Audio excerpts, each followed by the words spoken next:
Resources across the state of Arizona heading to the southeast United States to help in recovery and rescue efforts after the hurricane. The Phoenix Fire Department sent Arizona Task Force Team 1 today. Fox 10's Lindsay Regis is live now at the Phoenix Fire Department Special Ops Center with details. Lindsay. John and Ellen, FEMA made the request for help this afternoon. By 1 o'clock, 45 members were here packed and checking in. By 4 o'clock, they were ready to go. Now take a look at this video. They are driving several vans, trucks, and 18-wheelers to the area impacted by Hurricane Helene. They were not given an exact location by the time they left, but will be updated on their drive. The Phoenix Fire Department is sending a Type 3 team, which includes 45 members. Firefighters, search and rescue dogs, structural engineers, and doctors are all part of that team.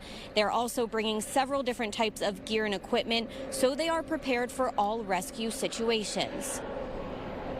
So there's technical rescue team members here that can do swift water rescue, structural collapse. There's hazardous materials technicians that can help meter and detect gases and other various chemicals. A lot of paramedics with necessary equipment to offer and render medical aid. There's also, like I said, structural engineers and doctors in the event there needs to be more invasive medical treatment involved. And then we have heavy machinery, we have boats, we have generators. The fire department says it is possible more resources will be requested. If that is the case, they have crews ready to respond. Reporting live, Lindsay Regis, Fox 10 News.